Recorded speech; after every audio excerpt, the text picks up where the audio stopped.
assunto é com Murilo Rocha. E aí, Murilo? Bom dia, Lucas. Bom dia, Luciana. Bom dia. Bom dia, ouvinte da Band News. Vou comentar um pouco sobre essa pesquisa da CNT, mas antes eu queria falar sobre a entrevista que a gente fez ontem com o vice-governador Matheus Simões.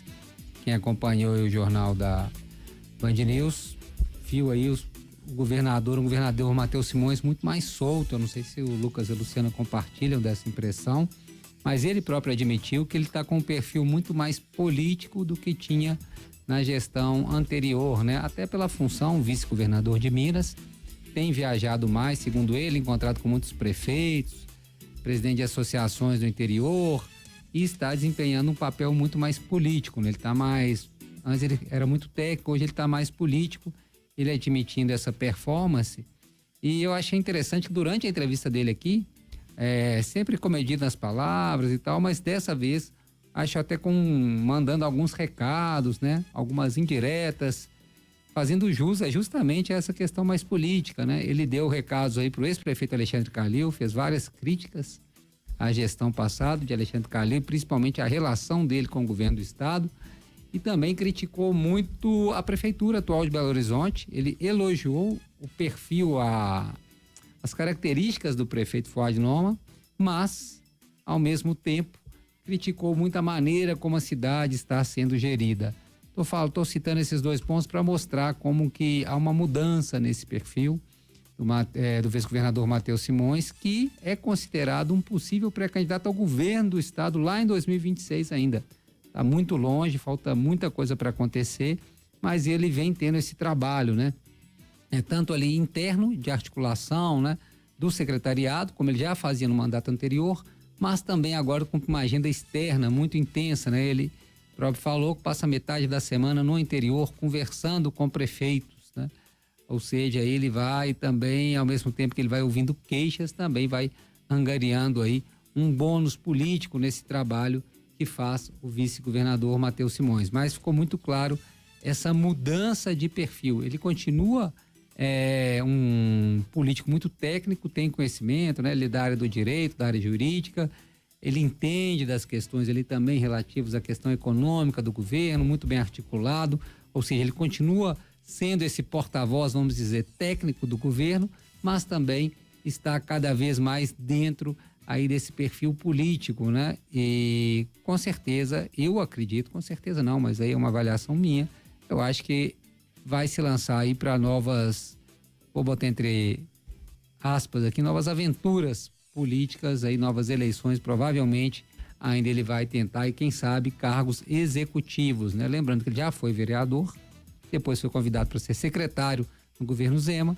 e depois vice-governador, né? Foi eleito vice-governador, que é o papel que ele atua, que ele desempenha atualmente. Mas sem dúvida nenhuma, essa mudança aí no perfil do vice-governador, e isso o projeta aí talvez para novas disputas no executivo. Claro, ainda muito, né, cedo, muito prematuro para pensar em 26, ele não cometeria esse erro, é uma característica dele, inclusive, né, bem calculista ali, um perfil, né, nesse ponto calculista, até de certa maneira frio. Então ele não cometeria esse erro já de se lançar tão prematuramente, mas vai construindo isso passo a passo nessa interlocução aí com prefeitos no interior do estado e, como eu disse, continua sendo esse porta-voz técnico do governo. Ontem ele explicando inclusive essa questão da dívida, né, falando que Minas está disposto sim, o governo de Minas está disposto sim a partir para esse projeto de federalização, proposta do senador Rodrigo Pacheco, só que ele fez ali uma ressalva, né, que o valor para eles da Codemig é 60 bilhões de reais.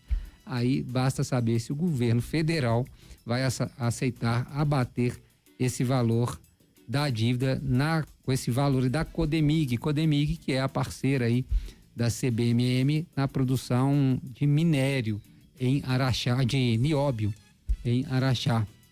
Então é um ativo importante para o estado, né, ele é responsável por parte dos investimentos do estado, mas o estado está disposto a abrir mão desse abate, esse valor aí, ou algo em torno disso, de 60 bilhões de reais na dívida de Minas Gerais. E o vice-governador foi hábil nesse discurso dele, porque ele falou que esse valor é o próprio valor considerado aí pela bancada do PT no Congresso, quando fala da Codemig. ou seja, o governo não poderia aceitar um valor menor, mesmo que a precificação dela, talvez num passado recente feito pelo governo, fosse aí 50%, 60% desse valor de 60 bilhões de reais, mas ele já deixou claro que esse é o valor que o governo de Minas vai botar na mesa caso o governo federal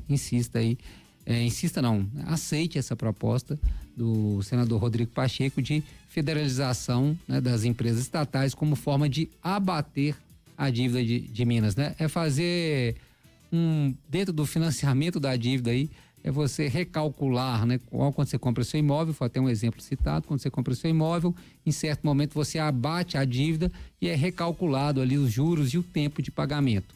É isso que o governo de Minas e o governo federal estão tentando fazer com o abatimento desse valor através da entrega de estatais. Essa é a proposta do Pacheco e a principal dessas estatais seriam Copasa, CEMIG e Codemig, seria a Codemig nesse valor de 60 bilhões de reais. Imagina, a dívida hoje está em torno de 160, só a Codemig já jogaria essa dívida para 100 bilhões de reais, mais um desconto ainda que é calculado, enfim.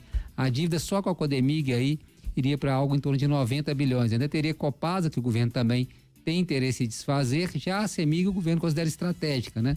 Talvez, não sei, mas aí o governo federal talvez quisesse que a CEMIG entrasse no bojo, enfim. Ainda tem muita água para passar debaixo dessa ponte, mas a conversa está nesses termos, segundo ontem detalhou para a gente aqui na entrevista na Band News o governador Matheus Simões. Só antes de devolver a bola para vocês, Lucas e Luciana, eu queria comentar sobre essa pesquisa da CNT, chama a atenção, né? 10% dos pontos, mais de 10% dos pontos críticos, né? 383 de 2.648 pontos críticos nas estradas, nas BRs brasileiras, né? Mais de 10% estão localizados aqui em Minas Gerais. Faz sentido, Minas tem a maior malha viária, ok, mas não era necessariamente obrigatório a gente ter esse percentual tão grande. E na entrevista aí do executivo da Confederação Nacional do Transporte, me chamou a atenção, ele falou das questões climáticas, que são um fator que ajudam a deteriorar as estradas, mas ele também destacou que causa certa estranheza porque várias intervenções recentes, né, enfrentam problemas. E a Luciana vai poder me confirmar aqui que ela passa com alguma frequência na BR-381 em direção a Ipatinga, aquele ponto de Antônio Dias, né, que foi um trecho duplicado recentemente, assim vamos dizer, 2 anos, 3 anos, né? E ali já foi onde houve uma queda de barreira, né? Ou seja, erosões. São obras assim mal pensadas, porque essas condições climáticas nós já estamos vivendo esse agravamento dela há pelo menos uma década, né? E esse trecho aí citado é um trecho recente, né? Que já deveria levar em conta essas condições, e vira e mexe ali está interditado por, né, uma barreira caiu, erosões na pista, uma série de problemas. Realmente a questão ali geológica junto com a climática não é tão favorável, mas na hora que se constrói uma rodovia nova, já se tem que considerar esses fatores. Então, há muito serviço porco também realizado nessas estradas, né? E talvez a 381 é que a gente mais lembre mesmo, esse trecho de Belo Horizonte até Governador Valadares, porque é um trecho com alto número de acidentes e alto número de mortes, infelizmente. E olha que já melhorou muito, acreditem. A estrada hoje já está melhor, mas ainda em alguns pontos, obras inacabadas, blocos de concreto no meio para demarcar uma interdição no meio da pista. Se você trafega à noite, é um perigo aquilo ali. Isso que eu ia falar agora, falta de sinalização. Exatamente. E à noite, então, o perigo dobra. E alguns trechos onde que você está vindo ali na pista duplicada, 3 pistas de cada lado, aí de repente volta a virar a pista comum, né? Só que assim, sem sinalização, você não sabe se você continua na pista duplicada, ou se você entrou numa pista comum com carros ali nos 2 sentidos, né? Pode até circular na via contrária ali, exatamente, você nem tem noção, né? É um perigo, isso é um dos perigos da BR-381, que eu acho, né, aí talvez uma das BRs mais perigosas do país e uma das que concentram aí, segundo os próprios dados da CNT, o maior número desses pontos críticos. É isto, Lucas, Luciana.